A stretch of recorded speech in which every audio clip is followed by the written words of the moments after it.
喂，大家好啊，又係我啊，我係 Charles 啊，歡迎嚟到我嘅 podcast。大家有冇試過打開自己個 YouTube app 呢？然之後睇下個 history？有冇留意大家近日睇咩啊？我自己本人近日呢，就發現睇咗好多 NBA 嘅短片，加上政府呢啱啱就話香港要研究加入呢個籃球博彩稅啊。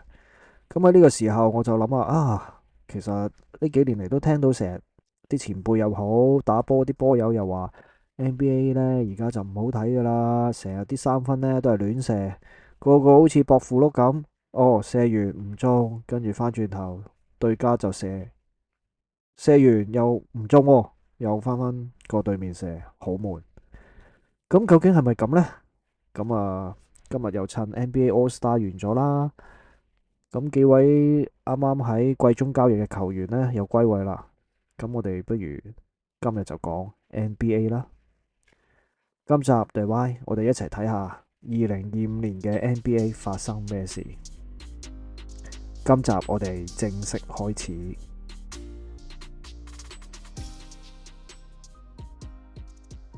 究竟今時今日點樣先至算係一個球迷呢？我聽到政府話，我哋香港呢就有900幾億嘅非法博彩咧，去咗唔知啲咩地方啦。咁當然係歐美啦，或者一啲非常大嘅賭波集團啦。咁其實你大家去 IG 啊、YouTube 度嗰度睇下咧，外國嘅賭籃球咧嘅嗰啲賭場真係好鬼誇張㗎。嗰啲 mon 咧基本上係差唔多係高過1:1嘅。每一個賭廳播緊 NBA 啊或者其他籃球賽事咧，嗰個實況係好靚、好熱鬧、好精彩嘅。賭唔賭就即係個人揀嘅一個嗜好啦。咁冇話好唔好嘅。咁如果你話香港要加翻籃球做賭波嘅，又可以點樣搞呢？如果賭開外國盤嗰班，其實唔會睇得上香港嘅賠率喎。咁又點樣吸引到佢哋嚟賭呢？又或者再講得深少少嘅，有好多人或者外國人一路賭一路睇波嘅，佢哋好欣賞佢哋睇波嘅環境啊！即係佢哋係唔係睇即係現場啦，即係真係喺一個現場度睇，而係喺個賭場入邊睇 live 嘅。咁我哋香港又提唔提供到呢一個咁嘅環境呢？咁你唔似香港賭馬，你可以入馬場睇住啲馬主啊，或者真係嗰場馬嘅比賽啊嘛。其實香港就算搞咗咁多年賭波呢，我唔係主張話賭唔到呢樣嘢，我係話個設施都係唔係咁足夠嘅。我覺得至少會唔會有啲好靚嘅賭場去俾一啲真係球迷一路享受呢件事，而唔好講到賭波係一啲真係好差嘅嘢啦。咁當然沉迷賭博都係唔好嘅。如果你真係有呢個沉迷賭博嘅問題，我亦都建議你去揾專家教。咁我亦都明白嘅。好多人就話：喂，如果你搞到即係五光十色，一個好靚嘅賭場專係睇賭波嘅，會令到好多後生仔或者一啲即係控制唔到自己嘅人呢去沉迷賭博。呢個我亦都係明白嘅。呢啲政策嘅嘢我都係提出嘅啫，最後留待政府做啦。但係我覺得所有嘢都係要 upgrade 㗎啦。你唔係話即係見人哋有得賭，你又加個賭場。見人哋有得賭籃球，你又賭籃球。咁過多幾年網球復興翻，係咪你又走去搞網球呢？冇一個好好嘅設施去支援呢，你唔似馬場，真係好多活動亦都靚嘅。無論日馬又好，夜馬又好，係為香港加咗好多特色同埋加咗分。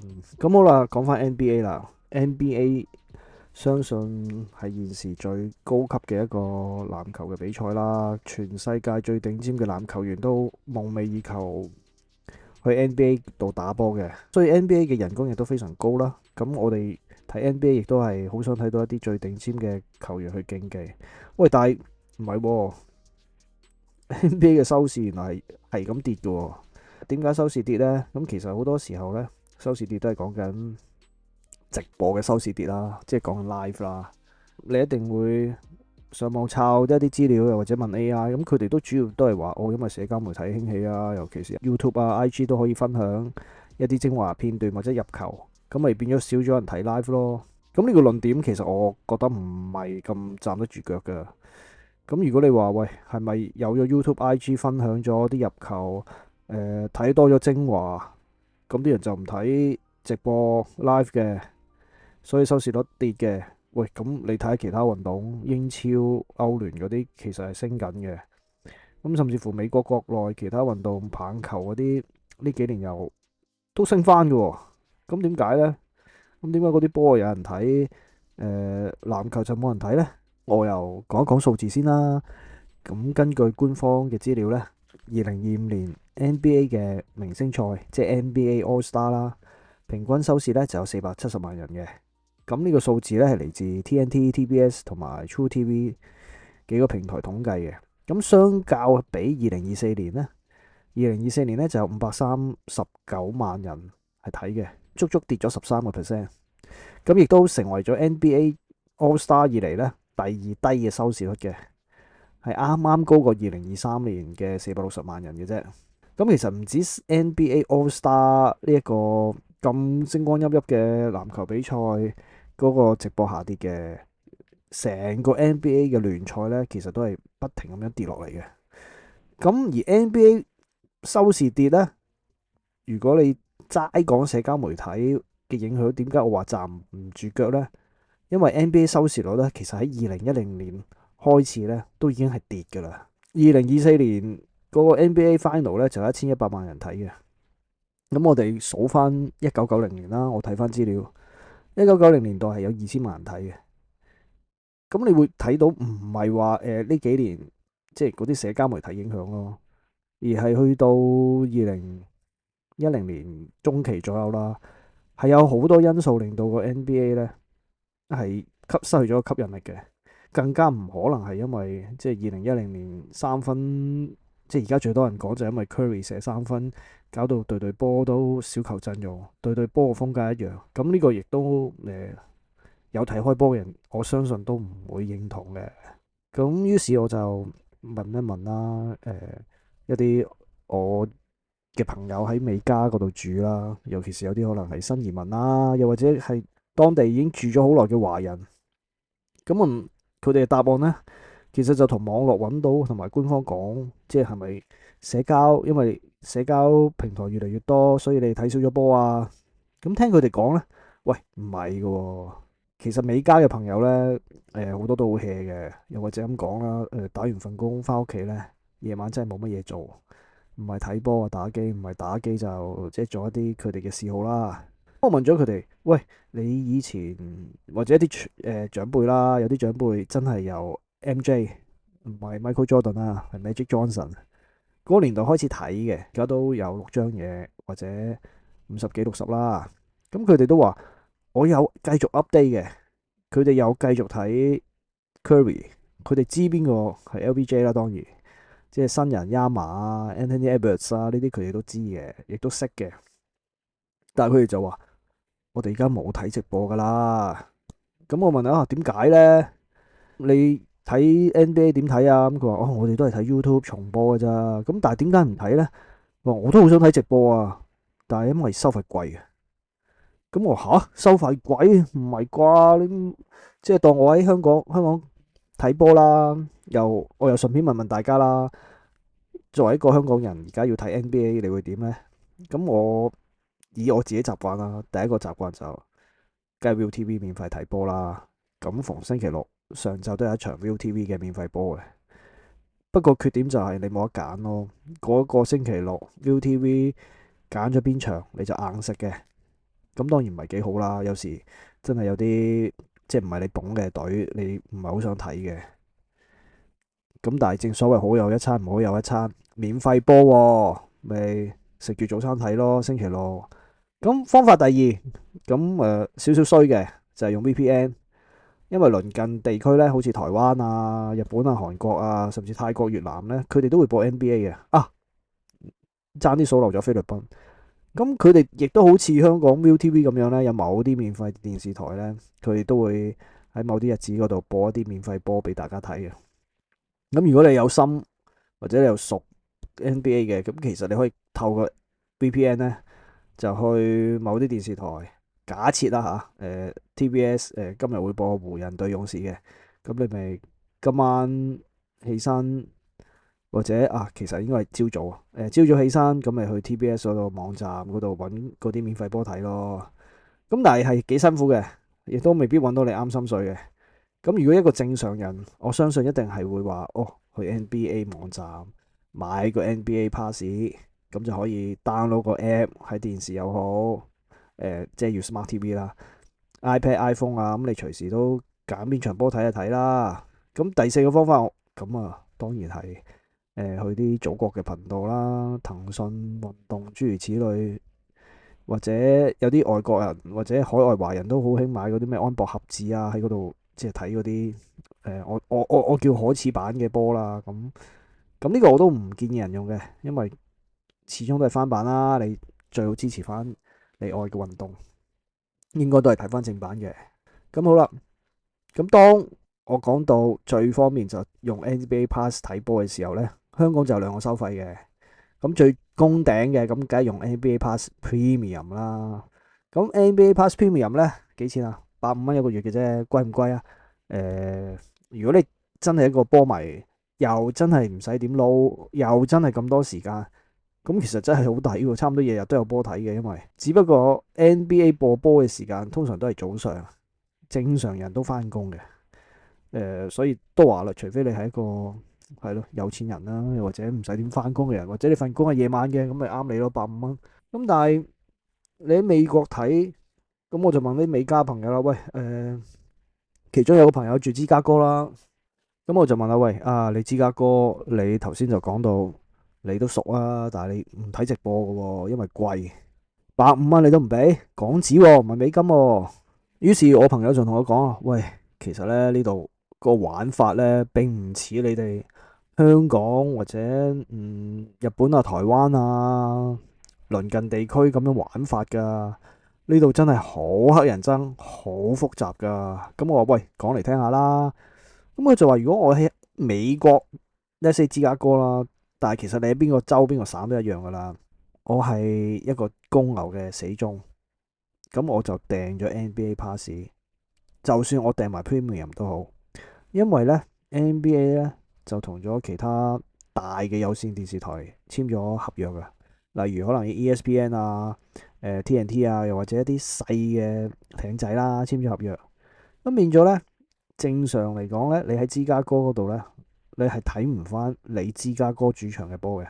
咁即係點啊？即係我住芝加哥，今日有場波叫芝加哥對湖人啦，咁講啦，我唔可以喺我個 NBA Pass 度睇到嘅，因為地域限制，佢就會話咗俾你聽，喂，你而家住緊芝加哥啦，你只可以睇有線，即係話你揾個地方訂個 ESPN 啦，又或者揾個地方訂其他咩 TNT 啊，或者有線電視嗰度睇啦，你就會覺得好奇怪，哇，原來我住喺同一個城市撐我自己個隊波係冇得睇嘅。反而如果你係一個芝加哥嘅人，你又住喺芝加哥，但係你撐湖人嘅，咁你就爽啦，因為你每一場湖人嘅比賽呢，你都可以睇到嘅。只不過湖人對公牛嘅時候呢，你又睇唔到啦，因為你住芝加哥啊嘛。咁係咪搞唔掂先？即係唔單止貴，同埋貴得嚟，你冇得睇翻你自己嘅波。咁我話咁你咪訂有線咯。咁佢話喂，我訂有線咧，即係就好似你哋香港咁訂 Now TV 咁咧，你一次過咧係買成個 package，有 N 咁多條頻道咧焗你食埋嘅。咁佢話我哋呢邊嘅彈性就冇香港咁大嘅。我買咗個有線台，跟住咧 ESPN 嗰啲咧再要外加上去嘅，而唔係話就咁可以買一條 ESPN 嘅有線電視去睇嘅。又或者我買咗個有線頻道啦，跟住呢，我就要自己再諗辦法點樣用一啲平嘅方法呢，再搭上去嘅。咁我話咁你一個有線幾錢啊？係咪有限錢啊？佢話唔係㗎，一個有線台1000蚊一個月嘅，差唔多個月費。即係如果粗粗地加埋 ESPN 嘅話，咁你話成千人睇個 NBA，雖然可能會搭埋啲咩國家地理雜誌啊，或者其他頻道，但係佢話喂，其實你人嘅時間都係有限嘅啫，同埋我睇得波就未必係一個日日走去睇電影嘅影迷啦。雖然都愛電影，咁但係個時間因為已經俾 NBA 佔咗啦嘛，咁你永遠都係睇得一個台嘅啫嘛，係啦，你唔會有同一時間可以睇兩個台，或者一路睇波一路睇電影，即係咁分心噶嘛，咁變咗係非常唔划算嘅。咁而倒翻轉講啦，其實一個 NBA 有線咁貴，以佢哋一般家庭收入嚟講，訂個 Netflix 都係16蚊美金嘅啫喎，你再訂埋可能 Apple TV，Apple TV 而家又成日送啦，你買電話又送，唔買電話過咗嗰個送之後都係9個9，甚至乎有時係10零蚊美金已經解決。咁睇有線係好貴嘅，喺美國。咁又咁貴，梗係唔睇直播，唔睇直播，咁有乜理由 NBA 會仲有人睇到直播而個收視率唔跌啊？咁我又問翻啦，喂，10年前你哋已經喺美加啦，咁嗰陣時點㗎？咁我就話喂，10年前呢就唔係咁嘅，一來10年前嗰個費用平啦，以前呢喺美國睇 NBA 講緊真係10年，2015年左右啦，電視台呢，即係買有線嘅時候呢，其實已經包埋個 ESPN 或者 TNT 嘅，就算唔需要六七百蚊，即係對翻港紙啦，六七百蚊，咁你都叫抵啊嘛，係咪先？個支出冇咁大啊嘛。再10年前呢，即係大概係頭先講緊2015啦，即係2005年左右呢。其實嗰陣時 NBA 係再更加平嘅喺嗰邊睇。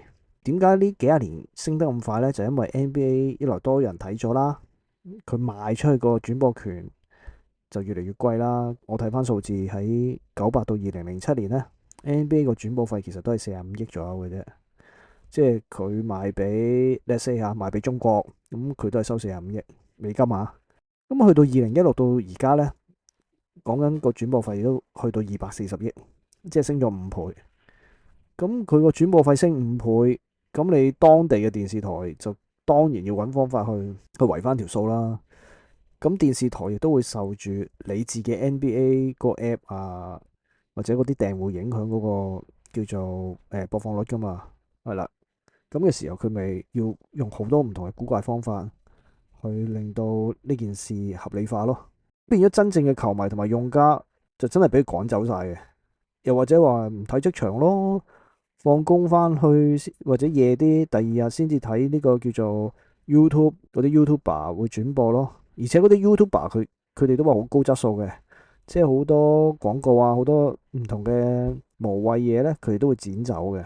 直播真係唔睇噶啦，因為一個字咯，都係貴咯。咁但係又咁喎，直播下跌，其實對 NBA 影響呢係唔大嘅。點解？你睇到頭先我講噶啦，而家 NBA 轉播嗰個權係240億喎，而且係面向全世界喎。咁以亞洲嚟講呢，咁最大市場即係除咗中國呢，菲律賓都好大。菲律賓差唔多有60成人都係即係睇 NBA 嘅。咁大家亦都有眼睇到啦，呢幾年菲律賓亞洲嗰個籃球係發展得非常迅速嘅，甚至乎喺啱啱奧運呢，巴黎奧運呢，中國都唔係好夠砌嘅添。咁但係菲律賓又唔係話有啲咩好似姚明咁高大啊，或者有啲咩戰術，而係佢哋真係熱愛籃球嘅。而且唔知係咪菲律賓 hea 啲咧，或者多球場定係點咧？我都覺得菲律賓係都打得好睇㗎，個個都好似即係又插花啊，好似 Iverson 咁嘅。如果 NBA 繼續發展落去，未來幾年、十幾年、20年，其實仲有發展空間。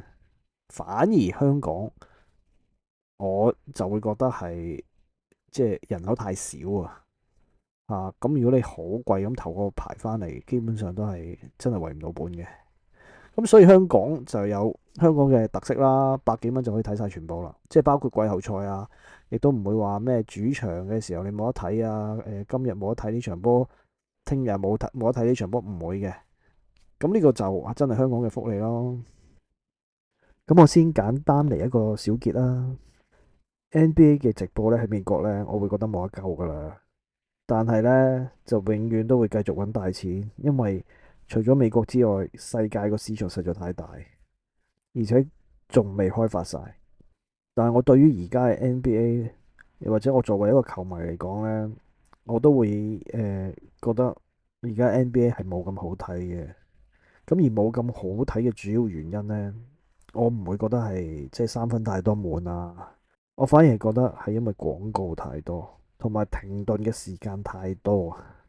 咁我對於而家嘅 NBA 呢，我用一個足球嚟比喻啦，或者英超啦。咁你睇英超嘅時候，嗰個暫停嘅時間唔會多啊，即係你唔會好似一場足球比賽上半場45分鐘，下半場45分鐘，中間最多可能有少少受傷啊、換人啊，甚至乎一啲罰球先至會有停頓。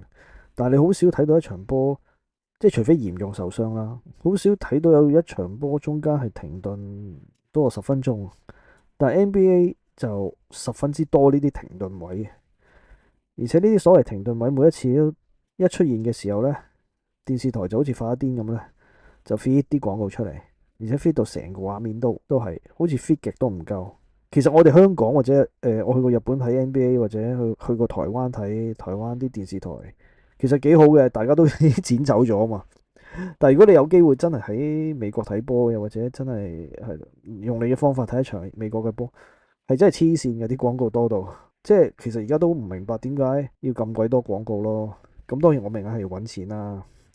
咁我講翻足球先啦。咁足球就算世界盃當年香港啲電視台免費波，佢要賺翻少少廣告錢為皮，佢都係可能喺左上角或者右上角出啲產品 logo 幾句字，或者下邊有段走馬燈喺度有啲信息咁樣，咁就算嘅。所以睇一場波嘅干擾咧係好細嘅。咁第二就係話足球嗰個球例同埋規則咧，大家都會明白。足球發展咗咁耐，我問你，你足球有幾難嘅規則啊？最難嗰條咪越位咯，越位拗到今時今日都仲會有人喺度嘈嘅。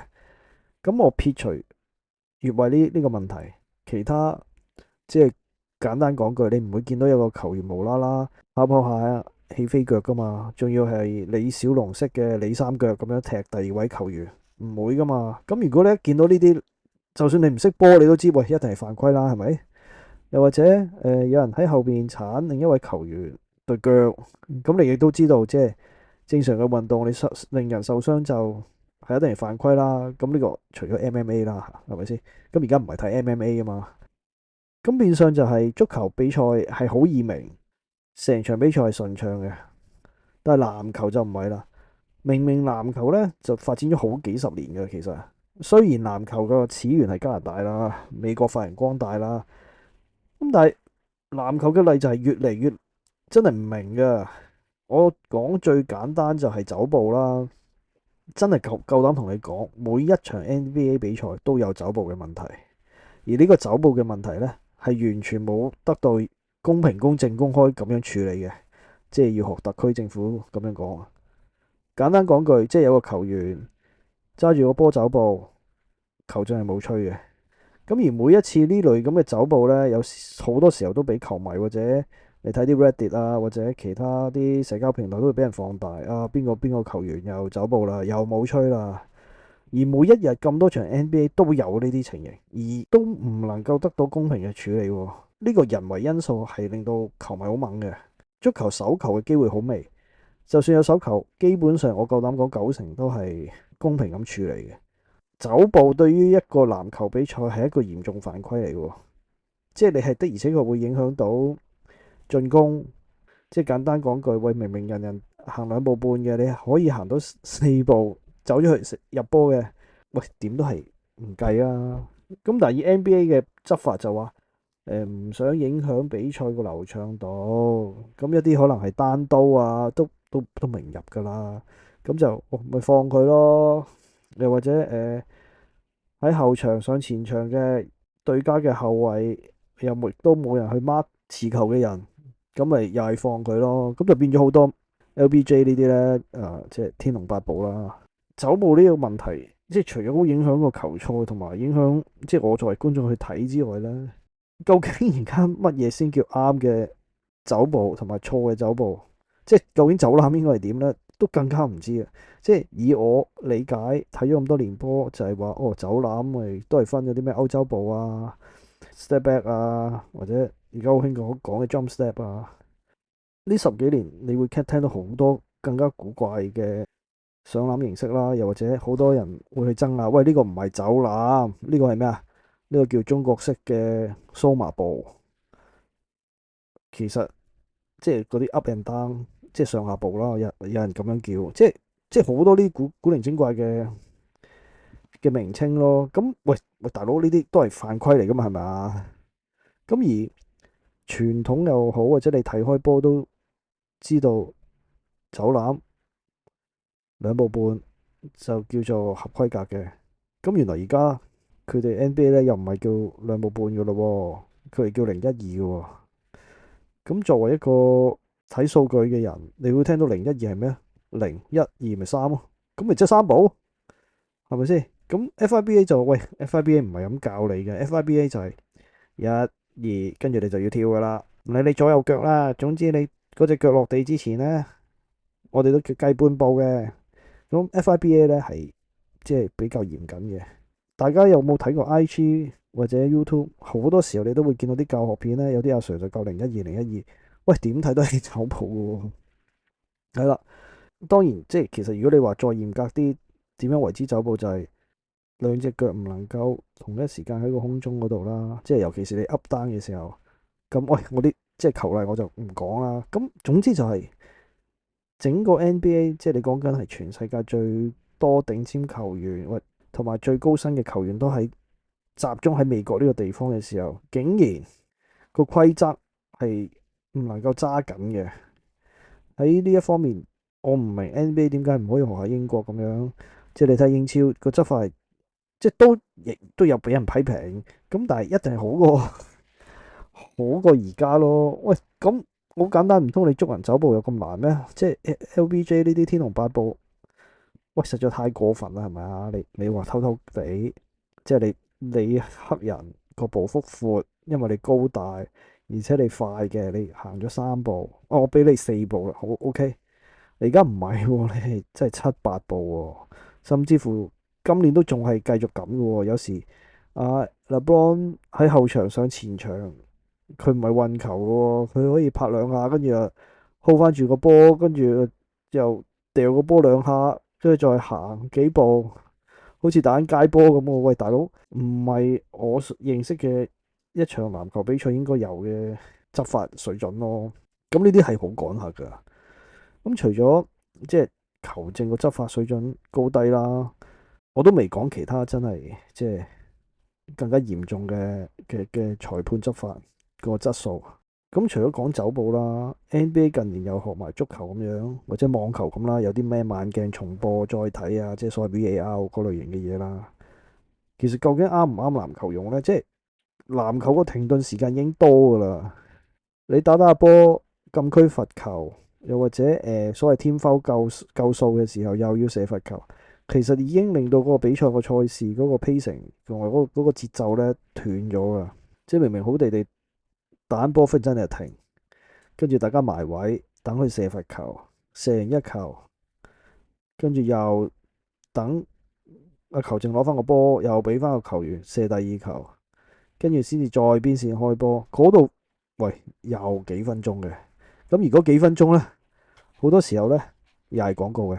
咁而家再加埋就係球證會因為佢嘅判決出咗問題呢，兩邊嘅教練可以即係出聲啦，即係喂，睇慢鏡嚟過頭先嗰球，我唔覺得係我哋呢邊犯規嘅。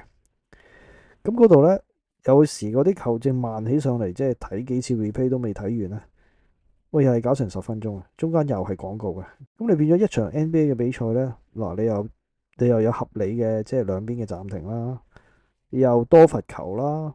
如果又有埋慢鏡呢，喂明明一個鐘頭唔使打完嘅比賽呢，搞成個幾鐘都喂好平常。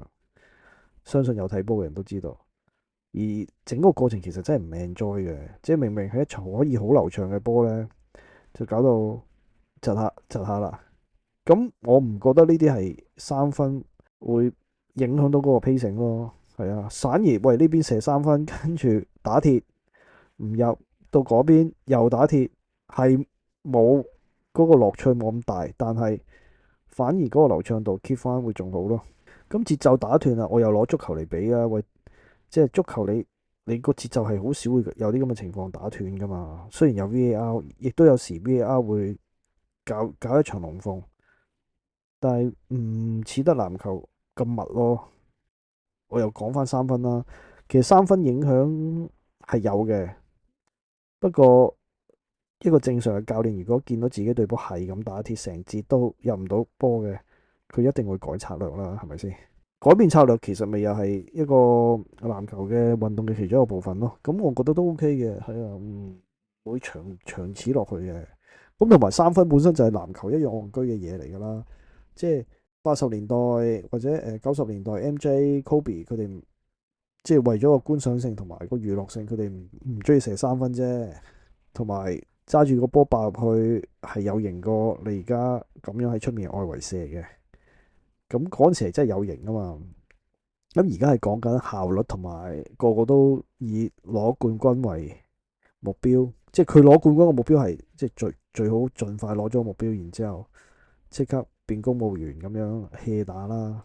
你見而家好多 NBA 球星都其實都好似公務員咁，唔係真係好認真打嘅。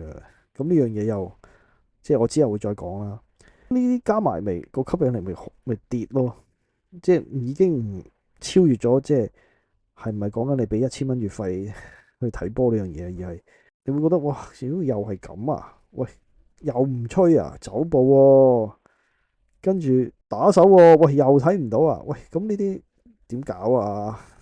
咁自然個吸引力一定係跌㗎啦。咁另一樣嘢就係、有其他人都話，喂 NBA 而家個防守弱啊，因為咩冇咗 hand check 啊，又或者保護球員啊，我都唔會覺得係好大影響嘅。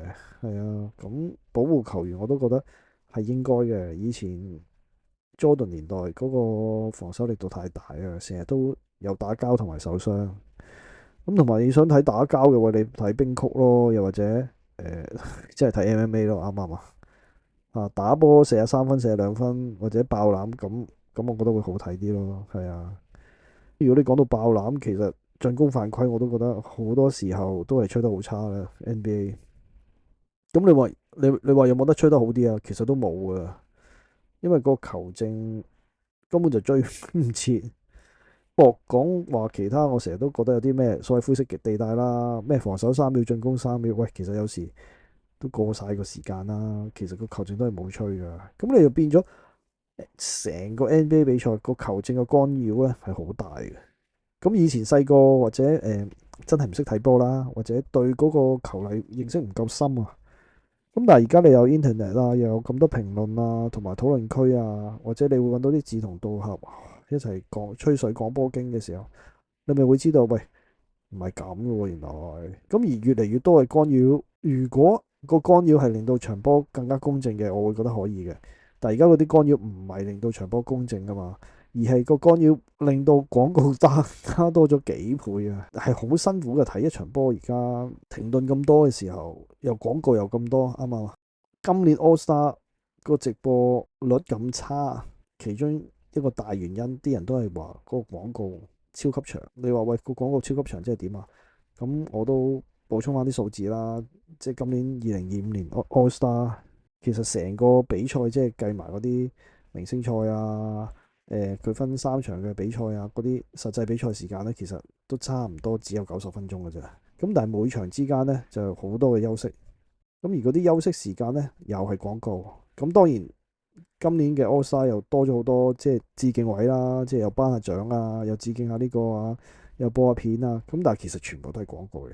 咁而成個 NBA 咧嘅 All Star 比賽咧，如果你有訂 NBA Pass，你會睇到喂，佢個嗰條 timeline 係有成2個鐘頭10零分鐘啦。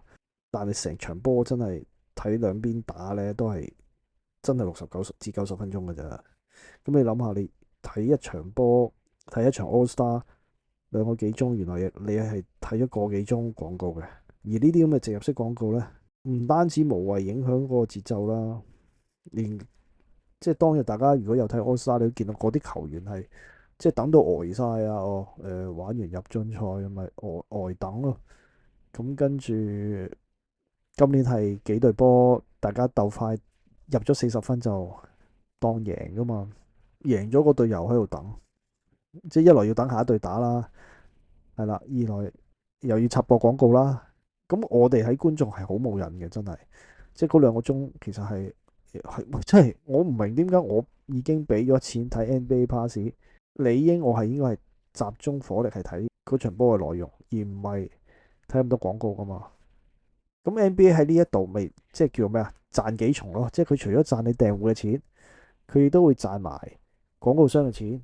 咁何樂而不為啊？又冇乜人投訴，你投訴佢又唔會理嘅，係咪先？咁而且 NBA All Star 每年都話哦要改要改要改，咁每一次改你即係觀眾都會話好奇八卦睇下會改成點啊，會唔會好睇啲啊？又或者加重咗呢個叫做獎金，咁會唔會令到兩邊嘅球員，喂今年係4邊啦嘅球員更加搏命呢？其實你用腦都知啦，我打一場波係為球會噶嘛，以前就係話即係我都講緊以前係可能係 Jordan 年代，又或者 Kobe 年代，都仲話係即係要為嗰個省為嗰個市為，即係我係 Kobe，我係為 LA 呢個城市嘅 Jordan 為呢個芝加哥，即係佢都仲話有呢啲心態。其實而家冇噶啦，個個都組團噶啦，變咗個 All Star 其實係為咗咩啊？咪為咗幫 NBA 揾錢咯。班球員又唔想打，個個都好似想唞咁嘅樣，即係咪過去玩 All Star 咧？其實我真係有時會咁樣諗嘅。至於其他，我都覺得會影響到自己睇 NBA，或者令到我唔係再好想睇 NBA 嘅原因，就包括好多新嘅球星，其實都唔應該叫球星啦，應該係叫球員啦。即係好似 Yama 咁，啱啱都未隔打夠5年，就已經捧到好似講到 NBA 嘅門面啊，又或者NBA 未來嘅棟梁咁啦。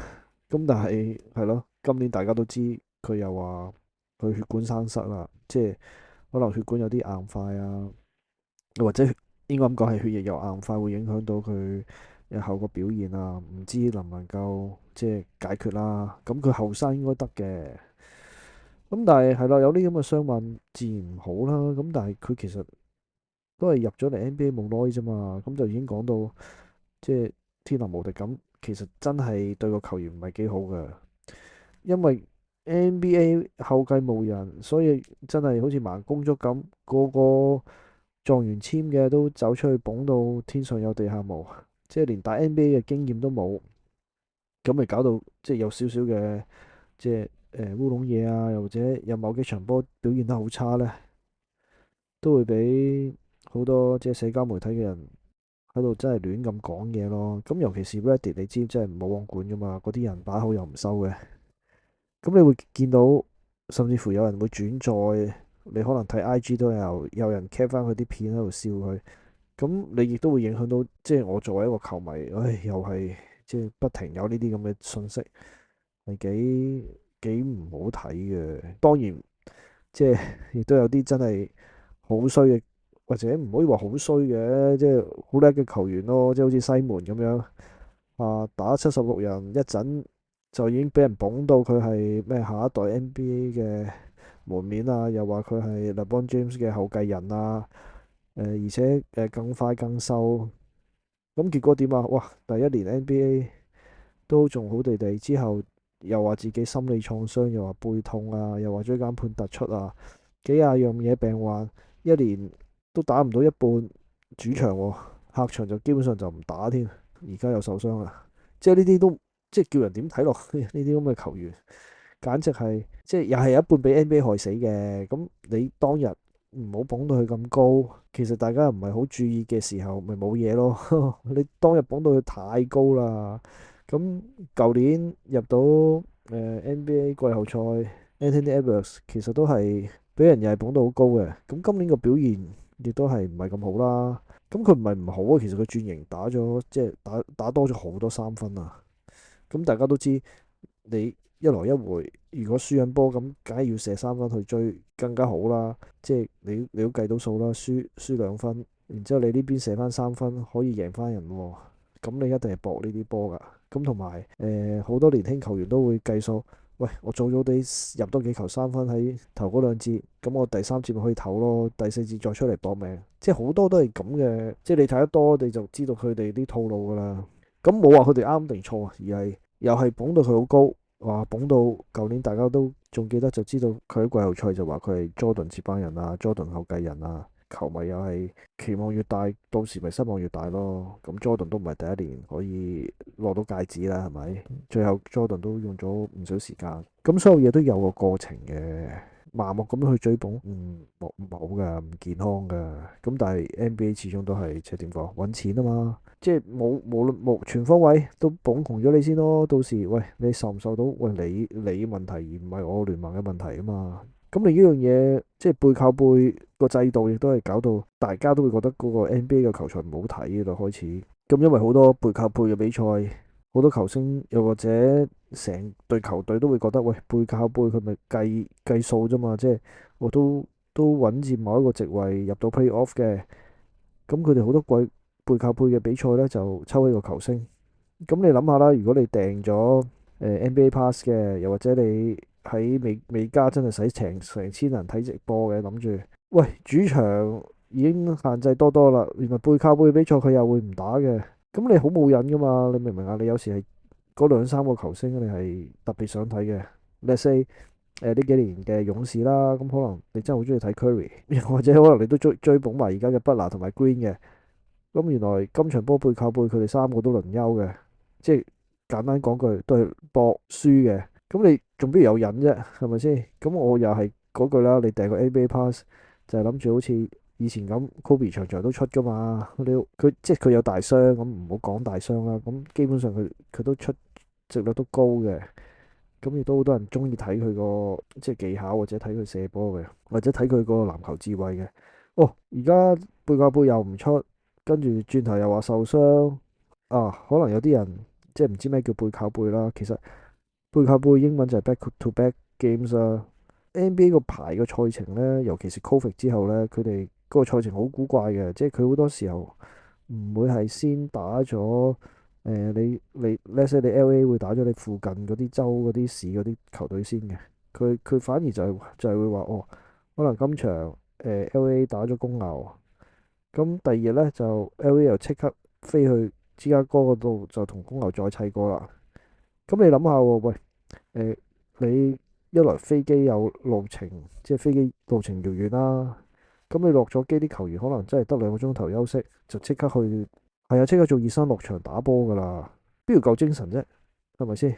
咁咪變咗球會就一定為咗即係計個條數，喂，都輸硬嘅，咁咪派啲後備出咯。咁你球迷就好慘啦，俾咗錢睇球星噶嘛，係咪先？嗱，back to back 咧，其實都好取巧嘅呢幾年。咁 NBA 成日都話哦，因為好多教練即係 Steve Kerr 都講過唔止一次，就係應該取消 back to back 嘅。係啦，back to back 佢以前咧就英文就係話哦，four games in 5 nights，即係話喺5晚裏邊咧就打4場波。咁佢以前係咁講。咁5晚打4場波，即係點呢？佢係第一晚可能你主場打咗先嘅，第二晚就飛咗去對家個主場，即係已經連續2日打波，但係個時間係好接近嘅，係啦。咁第3日呢，就係休息，咁第4日呢，又可能係要再打嘅，又或者倒翻轉，有時係第一、第二日都要打啦，第3日都要打，第4日休息，咁跟住第5日呢，又要打，咁咪即係變咗5日4場波。咁 NBA 聯盟就即係收到投訴啦，佢哋就話啊，咁我哋不如改啦，我哋就改 three games in 4 nights 啦，即係4晚打3場。其實係取巧嘅，即係你感覺即係或者你個腦都會諗，哦，4晚打3場，咁第5晚係咪即係休息啊？即係你好多人都會咁諗啊。其實唔係嘅，佢都係咁樣，即係4晚，不過谷晒頭3晚打，第4日俾你休息，第5日都係要打嘅。不過有時第5日打嗰場波可能晏多2個鐘咯，或者再晏多少少咁樣咯。即係每一場波個強度都高嘅，咁你更叻嘅球星都一定受傷噶啦。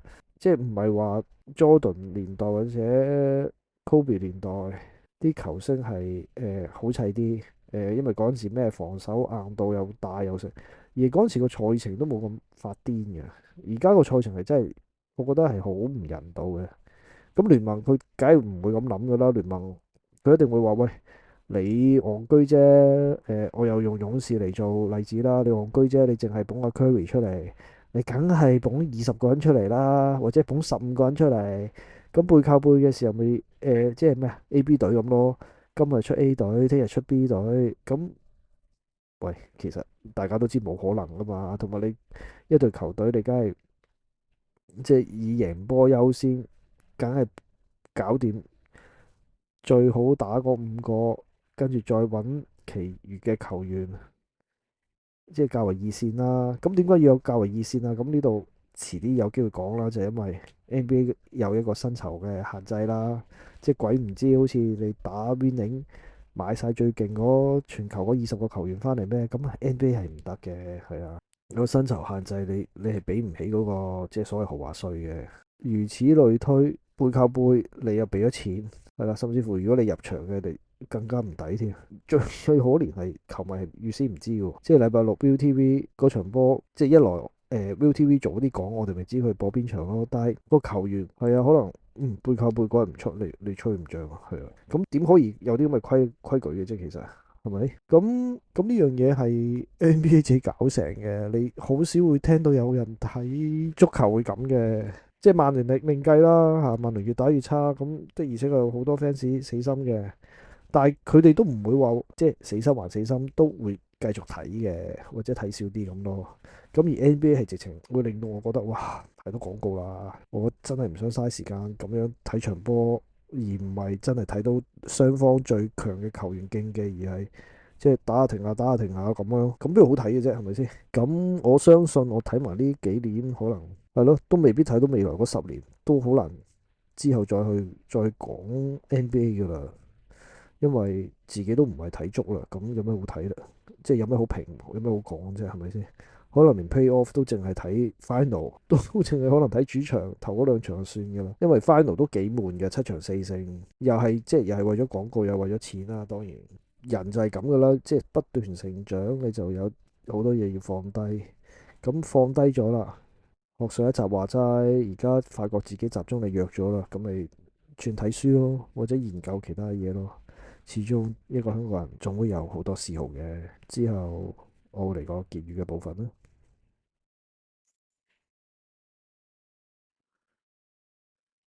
今集嘅結語其實我都想講，而家 YouTube 嗰啲外國人又好，或者香港人都好，佢哋好有心，就係將好多即係 NBA 一場波射罰球嘅時候，嗰啲前前後後即係射唔入，個波跌咗落嚟，個球員執翻，俾翻個球證，球證又俾翻射罰球嘅球員，即係呢啲好多中間嗰啲，我叫垃圾時間啦，佢都剪走嘅。咁又或者嗰個球證去睇慢鏡，咁又出廣告又好，又或者其他即係影下啲花絮，佢都 cut 咗。咁變咗喺 YouTube 睇翻，即係唔係直播啦？呢個梗係即係所謂錄播啦，係爽好多嘅。只要你嗰日盡量唔好開手機睇到嗰場波嘅結果，其實夜啲睇翻都可以嘅。至於我自己就覺得 NBA 聯盟都會覺得美國本土嗰個收視咧都冇得上噶啦。學之前話齋，其實2010年已經開始冧噶啦，嗰個直播收視。咁82場比賽又唔會減嘅，未來亦都只會加嘅啫。而我錄呢個 podcast 嗰日就啱啱即係見證到 NBA 聯盟揾咗勇士隊去推廣佢哋，即係而家有幾先進啦，就揾阿 Curry 點樣練3分，加一啲叫 AI 再機械人啦，即係話個機械人基本上一見到 Curry 出手個手勢，就大概知個波會跌去邊，然之後就會衝去嗰度接波。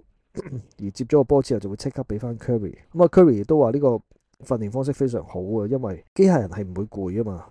咁咪變咗每一次佢接個波嗰個力度，佢都會大概知道係幾多，而去練得更加準確咯。因為你揾個執波仔又好，就算揾教練佢都會攰噶嘛。咁你可能射10球，佢執翻個波個時間又長，佢交俾你每一次個力度亦都唔係好啱，或者唔係好到位啊。咁你點練啫？係咪先？咁有咗呢啲機械人係進步咗好多嘅。咁裏面都有 Green 啦，咁佢喺度講哦，嗰啲 AI 點樣幫佢遞水啊，點樣同佢吹水啊。咁就真係好似 Star Wars 咁咧。佢去到邊咁有個 AI 機械人跟到去邊嘅。咁呢啲你見到未來個 NBA 籃球即係可能有一日真係 NBA 公牛隊對機械人隊都唔奇嘅，係啊。呢方面我就反而幾期待喎，係啊。同一時間都係呢幾日嘅新聞啦，LBJ 就講佢開啲籃球學校啊，同埋其他即係退役嘅運動員一齊。咁你亦都見到，即係呢啲有錢佬開學校都唔係一件好事嚟㗎啦。即係代表你日後要入聯盟，即係你咪要同人講，喂，我喺 NBA 嘅 LBJ 嗰間籃球學校嗰度訓練嘅，大家會醒水未？即係知你都有啲錢嘅，咁你咪容易啲入咯。即係可能其實咪又係另一個旁門左道俾人加入 NBA 嘅門檻咯。唉，呢個又變咗有錢人嘅玩意，咁係咪大家想見到呢？咁講翻 NBA 嘅政策啦，咁美國唔使谷收視㗎，咁其實谷亞洲都有排賺啦。咁歐洲佢哋有佢哋嗰一套啦，咁都一樣多人睇嘅，係啦。喺嗰啲地方佢可能仲賺得多過喺美國本土。咁佢只要美國本土班球員或者佢班球探繼續招攬到即係打得嘅人，咪掂咯。就算好似今年咁樣揾阿河村勇輝翻嚟，喂，就算打 G League 淨係賣波衫都揞住半邊嘴笑啦。再唔係即係中國錢咁易揾，佢到時咪揾兩個華人翻去，咪俾阿面唔打 G League，即係揾啲中下游球隊，佢哋咁樣揾錢，又可以喺中國嗰度即係 sell 下轉播權。即係難聽講句，佢根本都唔係好志在你美國人點樣睇㗎啦。而家講緊都200幾億一個轉播啦，日後即係未來嗰10年，咁只會更加貴咯。而嗰個財政唔係財政啊，係球證嘅執法以及個廣告，我亦都夠膽講，只會更加多、更加難。而 NBA Pass 亦都只會更加貴。所以如果大家即係仲中意睇嘅，咁就真係且看且珍惜啦。所謂今集就講到呢度啦，歡迎大家留言。如果你想我講下其他，又或者吹下水嘅，可以去 Flash 或者 email 我啦。我會再追加其他嘅互動平台嘅，但係時間有限啦。我下集再見，多謝晒大家收聽，拜拜。